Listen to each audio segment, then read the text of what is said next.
Hey, it's Omar, the Mindful Queer. So, my hypothetical question, which maybe some people are wondering, is how, as a gay man, do you deal with comparing yourself to other model-like men on social media?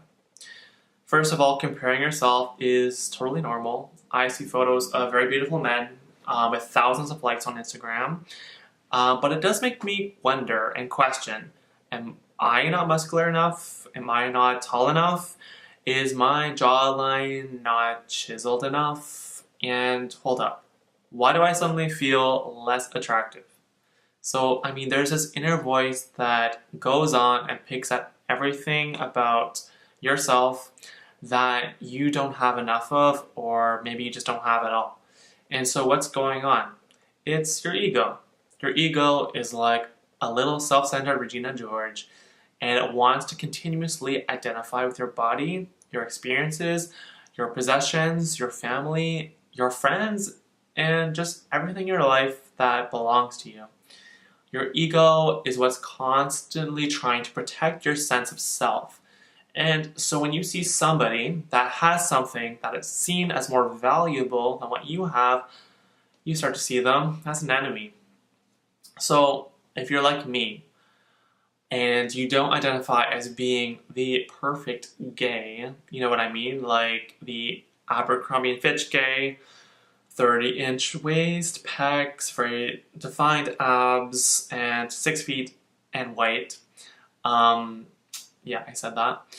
Our mainstream gay community idolizes this idea, so you're probably having like an extreme crisis right now with your ego. And it's going to try and do everything in your power to try to get you to pursue this image, even if it means making you feel like a giant piece of shite. So, here's a story. About 3 years ago, I went into this vortex and wanted to start this body transformation. And just a disclaimer, I do realize I have the privilege of looking white passing, sort of.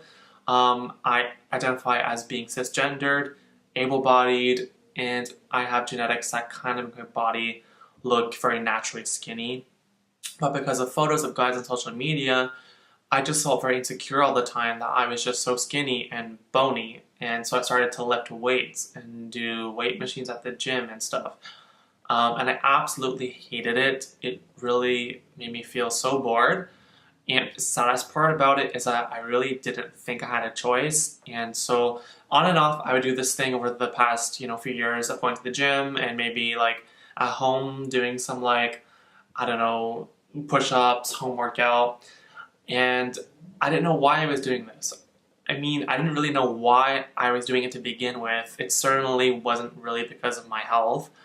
And so I just had a very inconsistent workout schedule and I just didn't love it. Then at the start of this past summer, maybe even just like 6 months ago, I moved just near this outdoor workout park, and I just discovered I loved calisthenics, and I just loved how it really felt like I was a kid in the playground again, and it just felt like me. But the difference is that I dropped the attachments to how this makes me look, and I don't pressure myself or feel guilty for taking days off. And I do exercise for me and not for anybody else. So that's how I discovered that this makes me feel energized. But through mindfulness, I've also kind of dissipated this kind of motivation for wanting to look attractive in the eyes of others. And by the way, if you don't know what calisthenics is, look it up because it's amazing. I love it. If I had to do this all over again, like what would I do? What would I tell myself going back to 3 years ago when I had like a kick in the bum that wanted to get me to change my look? First of all, let's just have some real talk. A lot of the time, the glam shots, the selfies, and all those pics of muscular pretty boys aren't really true. Like, they're not a true representation of who they are. Like, I have people in my life that I know for a fact are suffering a lot, and they're going through hell in their lives right now. But they don't want to share that story on their Instagram feed. Instead, they want to tell a different story, which might go like, I don't know, trying to give us all inspiration via some half-naked poolside selfie.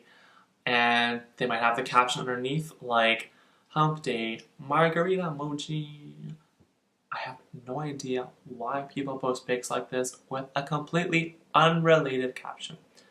But the point is that we never see the full spectrum. We only see a very small sliver of these people's lives, which for gay people happens to be through an editorial photo shoot. But we learn through social media to value people on such a small level by how physically attractive they are. The problem with that is every time we like or throw some flame emoji on Instagram at someone, we help those people foster a huge self-esteem, which is like completely brittle and fake. The other thing is we perpetuate this idea that you don't really need to get to know the person because we just objectify their body. And then the other thing is we send the message to the community at large that this is an example of what it means to be gay and desirable, like this. So the other thing is, I would say, in the scope of mindfulness, you don't have to believe your thoughts. Boom. Your ego's vehicle is by making you feel like crap through thought. So if you can foster in your life even just a minimal way, a meditation practice, that will allow you to become now an observer of your thoughts so that you don't give energy and propel those thoughts to control your life. And lastly, become aware of your motivations for going on social media. I don't really use social media anymore because I practice mindfully being aware of everything I do, and everything in my life has become a deliberate choice. And I just wouldn't encourage anybody really to use it at all. But, sometimes we need it for some reason to stay in touch with our friends or to just be in the know about events, so I get that. And my advice to you, if you engage in social media, is next time you open up your Instagram or Facebook app, have a moment to breathe and ask yourself, what is my intention by going on social media? If you don't have one, or if you don't feel like your attention is really meaningful for you in this moment, then from there you can act mindfully. But otherwise, you're just basically acting on autopilot and you're going on a default mindset. And maybe what you need right now is something more meaningful to you. And maybe that might be taking a nap and stop scrolling on your phone at 2 in the morning. So subscribe, and I'm gonna throw out a whole whack more episodes of how you can be a badass bitch, so you want to stay in tune for that. Otherwise, ask questions, and take care of yourself. Bye!